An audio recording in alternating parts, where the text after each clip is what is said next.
नमस्कार साथियों, स्वागत है आप सभी का हमारे निर्मल क्लासेस करौली यूट्यूब चैनल पर।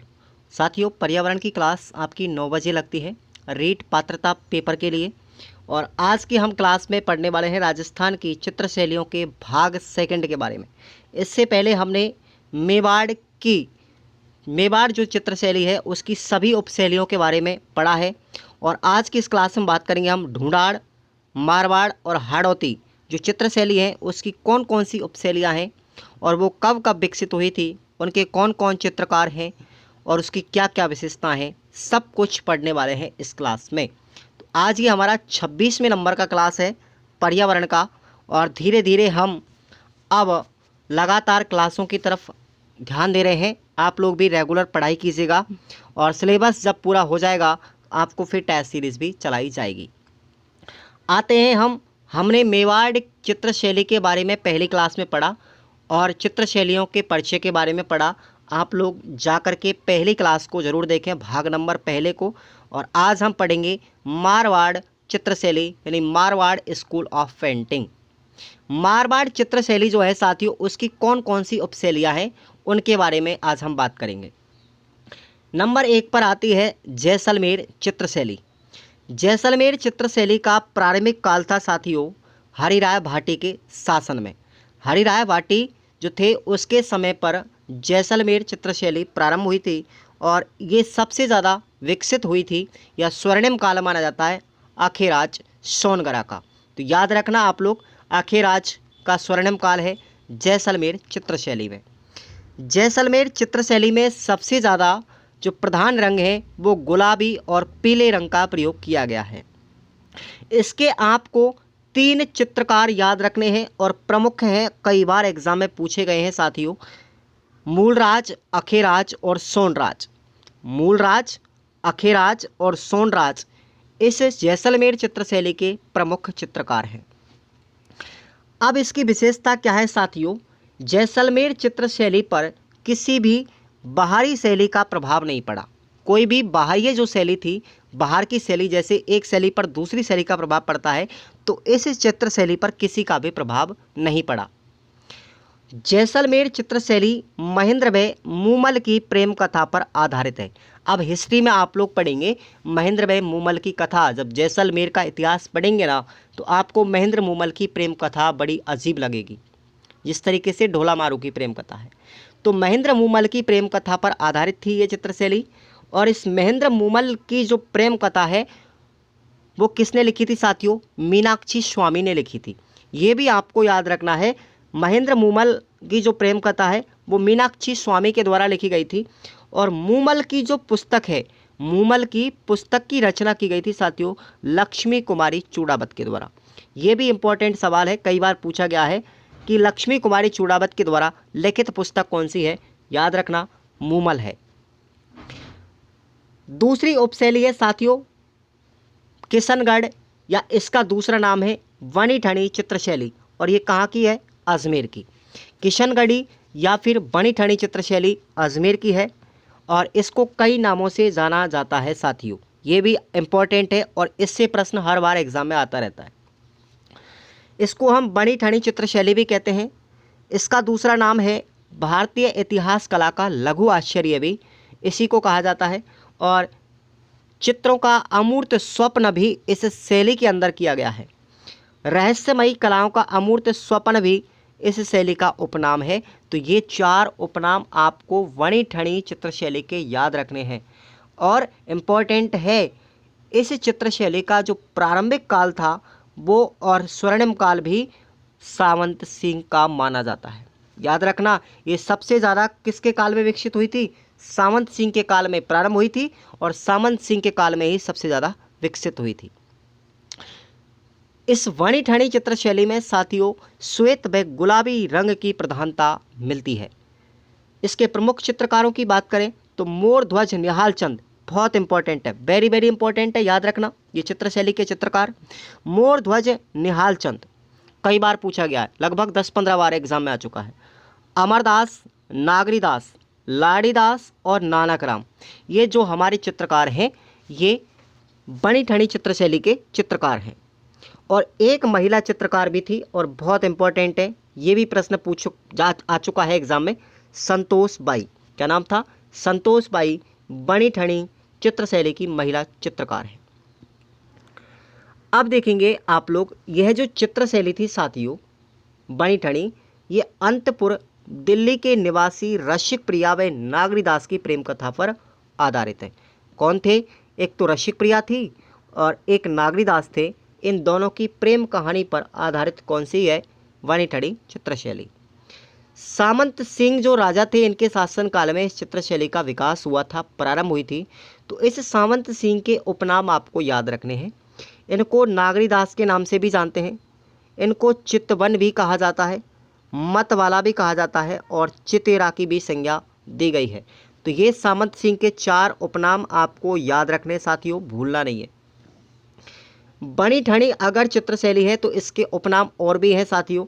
इसको हम भारत की मोनालिसा भी कहते हैं। भारत की मोनालिसा किशनगढ़ी शैली या बनी ठनी को कहते हैं।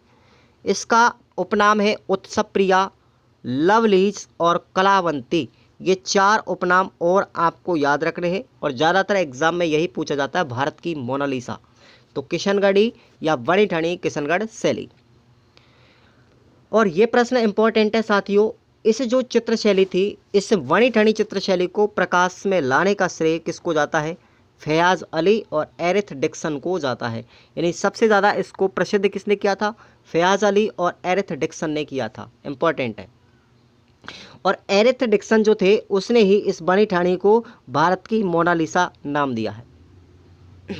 ये मोनालिसा कौन थी साथियों, ये आपको मैं बता दूं।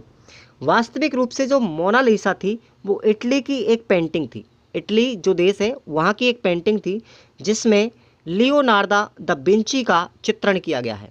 किसका चित्रण था? लियोनार्दा दा विंची का चित्रण किया गया था उस मोनालिसा के अंदर। इसलिए यहाँ पर भारत की जो मोनालिसा है वो बनी ठनी कही जाती है।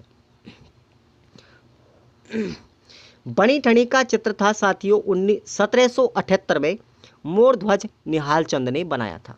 तो ये मोर ध्वज निहाल चंद इसका फेमस, सबसे विश्व प्रसिद्ध चित्रकार था। बनी ठनी चित्र शैली की मौलिक प्रति जो है साथियों, उसकी एक फोटो स्टेट वो हमारी महाराजा किशनगढ़ संग्रहालय में रखी हुई है। कहाँ पर? महाराजा किशनगढ़ संग्रहालय में। और इसकी एक प्रतिलिपि पेरिस के अल्बर्ट हॉल में भी रखी हुई है। 5 मई 1973 को बनी ठनी पर 20 पैसे का एक डाक टिकट भी जारी किया था। तो ये कई बार पूछा भी गया है कि भाई ऐसी कौन सी चित्र शैली है जिस पर 20 पैसे का डाक टिकट जारी किया गया था? एकमात्र ऐसी शैली है बनी ठनी। और यह जो शैली है वो कांगड़ा शैली से प्रभावित थी। इंपॉर्टेंट है। किस शैली का प्रभाव था इस पर? कांगड़ा शैली का। बनी ठनी जो है साथियों, उसमें जो महिला का चित्रण किया गया था, उस महिला की नाक का आभूषण था बेसरी। क्या नाम था? बेसरी, जो नाक में पहनी जाती है। तो ये आप लोगों को याद रखना है, ये भी पूछा गया प्रश्न है। अब देखेंगे प्रमुख ग्रंथों की बात करते हैं साथियों। इस शैली में प्रमुख ग्रंथ कौन कौन से थे और ये भी पूछे गए प्रश्न है।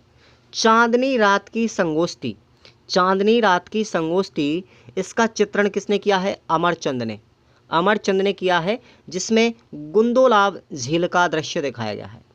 चांदनी रात की संगोष्ठी, ये चित्रण किसने किया था? अमरचंद चित्रकार ने किया था, जिसमें गुंदोलाव झील का दृश्य दिखाया गया है। इंपॉर्टेंट है।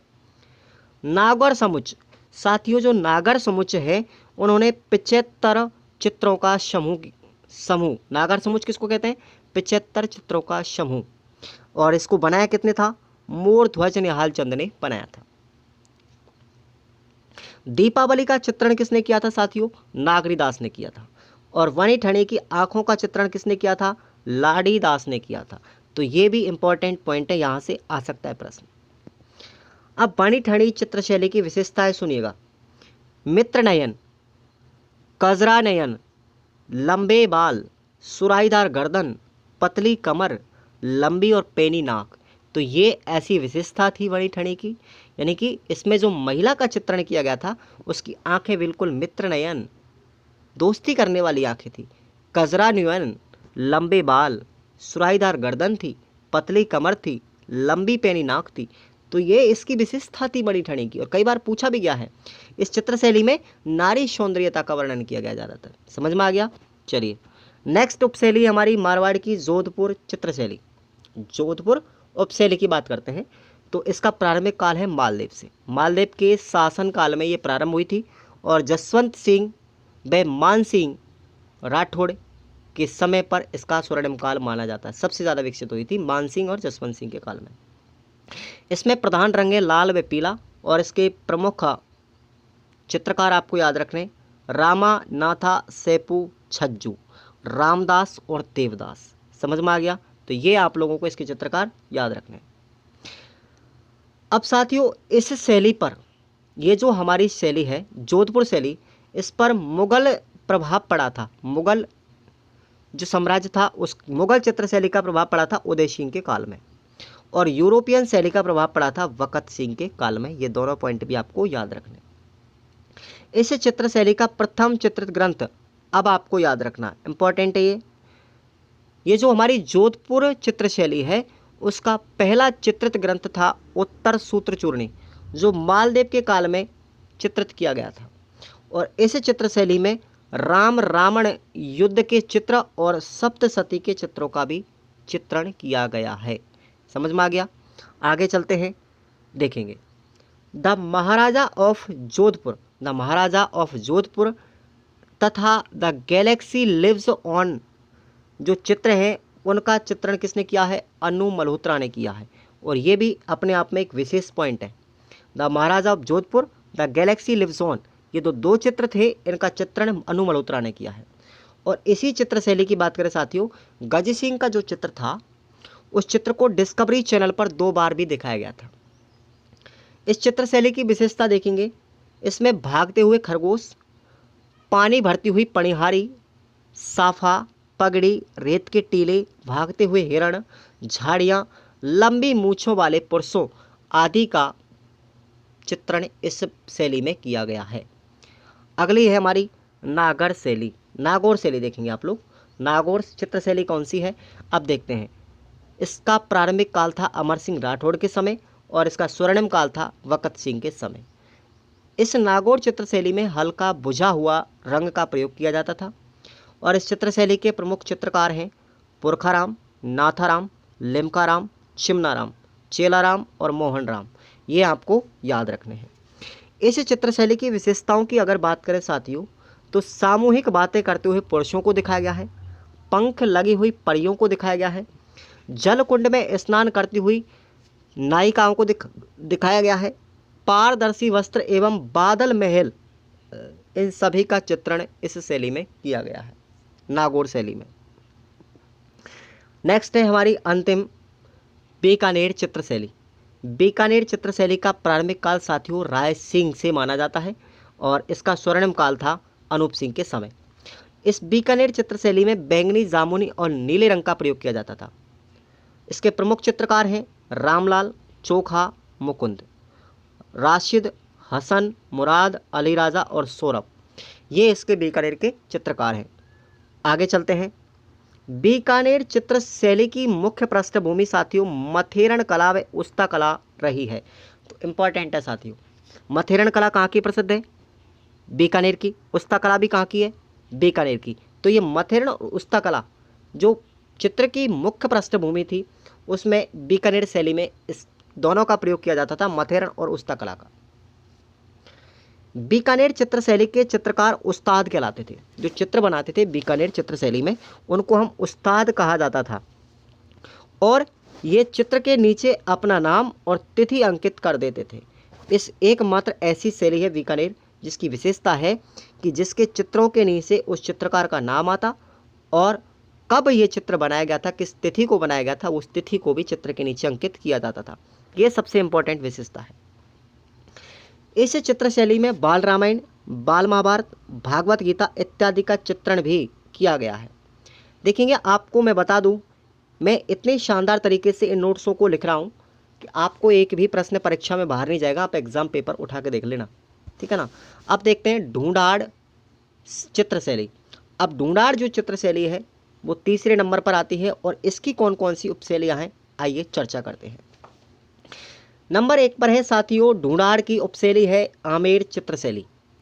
आमेर चित्रशैली का प्रारंभिक काल मानसिंह प्रथम से माना जाता है और स्वर्णिम काल यानी विकसित सर्वाधिक हुई थी महाराजा मिर्ज़ा राजा जयसिंह के समय, मिर्ज़ा राजा जयसिंह के समय। और इस चित्र शैली में गेरुआ रंग का प्रयोग किया गया था।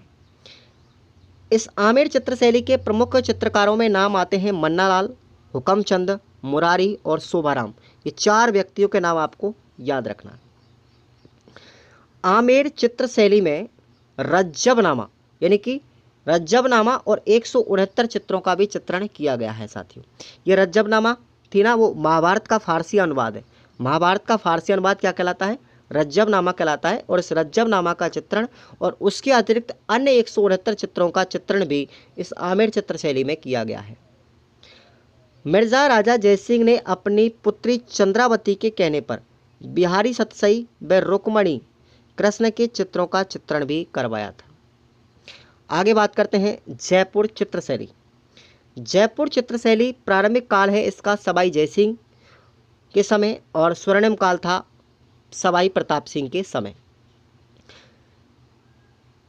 इसे चित्र शैली में जो प्रधान रंग थे वो हरा और गेरुआ रंग सबसे ज़्यादा प्रयोग किया जाता था। अब बात करते हैं जयपुर चित्र शैली के प्रमुख चित्रकार। नाम आते हैं हमारे गोपाल, उदय, हुक्मा, साहिबराम, गंगबख्श, शालिग्राम, गोपाल दास, लक्ष्मण दास तथा घासीराम आदि व्यक्तियों के नाम ये हमारे जयपुर चित्र शैली से संबंधित हैं। और इनमें साहिबराम का नाम सबसे इम्पोर्टेंट है, कई बार पूछा गया है। इस चित्र शैली में मध्यम कद काठी की महिला तथा पुरुषों की सुंदरता का वर्णन जयपुर चित्र शैली में किया गया है। और आपको याद रखना, बट के वृक्ष यानी कि जो बरगद के पेड़ होते हैं उनका चित्रण, सफ़ेदा के पेड़ और हाथियों की लड़ाई, इन सभी का वर्णन भी जयपुर चित्र शैली में मिलता है। जुलूस, थिएटर, बाग बगीचे और शहरी सौंदर्य का वर्णन भी जयपुर चित्र शैली में किया गया है। याद रखना, राम सिंह सेकंड के काल में यूरोपियन चित्रों का चित्रण भी किया गया था। अब आपको आगे ले चलते हैं, सबसे इम्पोर्टेंट है साथियों, तेल का जो चित्र था वो शिवनारायण ने बनाया था। तेल का चित्र किसने बनाया? शिवनारायण ने। तथा यशोदा मैया का जो चित्रण था वो किया था मोहम्मद शाह ने। किसने बनाया था? मोहम्मद शाह ने। और इम्पोर्टेंट है, साहिबराम जो चित्रकार थे जयपुर चित्र शैली के, उन्होंने ईश्वरी सिंह का पूर्ण आदमकद चित्र बनाया। पूर्ण आदमकद चित्र यानी बिल्कुल व्यक्ति के बराबर का। पूर्ण आदमकद का मतलब होता है पूर्ण व्यक्ति के बराबर का। तो ईश्वरी सिंह का पूर्ण आदमकद चित्र किसने बनाया? साहिबराम ने। और प्रताप सिंह का अर्ध आदम का चित्र, प्रताप सिंह का क्या बनाया? अर्ध आदम का चित्र भी साहिबराम ने बनाया था। आगे चलते हैं शेखावाटी चित्र शैली। शेखावाटी चित्र शैली साथियों, इसको हम आला गीला या फ्रेस्को या आराइश या पणा पद्धति भी कहा जाता है। ये दीवारों पर बनाई जाती थी, बहुत फेमस है ये, ठीक है ना। इसको आला गीला पद्धति भी कहते हैं, फ्रेस्को पद्धति भी कहते हैं और आराइश पद्धति में भी कहा जाता है शेखावाटी चित्र शैली। ये दीवारों पर भित्ति चित्रण के लिए शेखावाटी चित्र शैली सबसे प्रसिद्ध थी विश्व में। और यह कला साथियों इटली से भारत आई थी। शेखावाटी जो चित्र शैली है, इसकी कला कहाँ से आई? इटली से भारत। इस चित्र शैली का सर्वाधिक विकास जहांगीर के शासनकाल में हुआ था। यह चित्र शैली हवेलियों तथा छत्रियों के भित्ति चित्रण के लिए प्रसिद्ध है। तो याद रखना, शेखावाटी जो है साथियों हवेलियों के लिए प्रसिद्ध है एक तो, और छत्रियों के जो भित्ति चित्र हैं, हवेलियों पर दीवारों पर चित्र और छतरियों पर भी दीवारों पर चित्र हैं, भित्ति चित्रण के लिए सबसे प्रसिद्ध है शेखावाटी। और याद रखना, शेखावाटी के अंदर जो मंदिर होते हैं ना, उन मंदिरों को क्या कहते हैं? हवेली कहा जाता है। इंपॉर्टेंट पॉइंट है। चलिए अब देखेंगे फ्रेस्को सेको। अब देखो, ये फ्रेस्को पद्धति 3 प्रकार की होती थी। एक तो है हमारी फ्रेस्को सेको यानी सूखी दीवारों पर चित्रांकन करने की पद्धति। फ्रेस्को बुनो यानी कि गीली दीवारों पर चित्रांकन करने की एक पद्धति। और फ्रेस्को साधारण यानी कि सूखी और गीली दोनों प्रकार की दीवारों पर यानी मिश्रण किया जाता था। फ्रेस्को सेको और फ्रेस्को बुनो, इन दोनों का मिश्रण था फ्रेस्को साधारण पद्धति। क्लियर? नेक्स्ट है हमारी उनियारा चित्र शैली। उनियारा चित्र शैली साथियों टोंक की प्रसिद्ध है और इसका प्रारंभिक काल माना जाता है सरदार सिंह के समय का। और ये सबसे ज़्यादा विकसित हुई थी यानी इसका स्वर्णिम काल माना जाता है संग्राम सिंह के समय। इसमें प्राकृतिक रंगों का प्रयोग किया गया है। उनियारा चित्रशैली में नीला, लाल और पीला जो हमारे नेचुरल कलर है उनका प्रयोग ज़्यादा किया गया है। उनियारा चित्रशैली के प्रमुख चित्रकारों में नाम आपको याद रखने हैं, मीरबख्श, धीमा, कांसी और लखन, ये 4 व्यक्तियों के नाम प्रमुख माने जा रहे हैं। मीरबख्श ने भगवान श्री राम, लक्ष्मण, सीता तथा हनुमान जी के चित्रों का चित्रांकन भी किया था। और उनियारा जो चित्रशैली है साथियों, वो जयपुर और बूंदी इन दोनों चित्रशैलियों का क्या है, एक मिश्रण है। दोनों शैलियों का मिश्रण है, जयपुर चित्रशैली और बूंदी चित्रशैली, इन दोनों का मिश्रण क्या है, हमारी उनियारा टोंक की चित्रशैली का मिश्रण है। इस चित्रशैली की विशेषता है साथियों कि इसमें दरबार का चित्रण किया जाता, ऊंट, शेर व हाथियों का चित्रण भी किया जाता था। नेक्स्ट है अलवर चित्रशैली। अलवर चित्रशैली का प्रारंभिक काल साथियों प्रताप सिंह के समय का है और ये सबसे ज़्यादा विकसित हुई थी, यानी इसका स्वर्णिम काल है विनय सिंह के समय का। इस चित्रशैली में सोने व चांदी के रंगों का प्रयोग सबसे ज़्यादा किया जाता था अलवर चित्रशैली में। और इसके प्रमुख चित्रकार आपको 2 व्यक्तियों के नाम याद रखने, डालू राम तथा मंगल सेन। कौन है अलवर के डालू राम व मंगल सेन? राजस्थान की एकमात्र ऐसी चित्रशैली है जिसमें गणिकाओं के चित्रों का चित्रण किया गया है और बहुत इंपॉर्टेंट है, ये प्रश्न 2-3 बार आ चुका है। यानी कि ऐसी कौन सी चित्रशैली है जिसमें गणिकाओं के चित्रों का चित्रण किया गया है? गणिका का मतलब होता है साथियों वैश्या, तो वैश्याओं के चित्रों का चित्रण किया गया है अलवर चित्रशैली में, इंपॉर्टेंट है। यह चित्रशैली जो थी साथियों अलवर वाली, ये यूरोपियन चित्रशैली से प्रभावित थी। इस चित्रशैली में सर्वाधिक हिंदू चित्र डालू राम ने बनाए थे। किसने बनाए थे? डालू राम ने सबसे ज़्यादा हिंदू रीति रिवाजों के चित्र बनाए थे। इस चित्रशैली में सर्वाधिक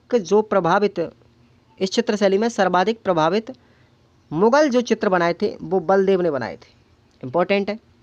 आगे चलते हैं हाड़ौती स्कूल ऑफ पेंटिंग यानी हाड़ौती चित्रशैली। तो इसकी 2 उपशैलियाँ हैं, एक तो कोटा वाली और एक बूंदी की। तो अब बूंदी चित्रशैली के बारे में बात करते हैं।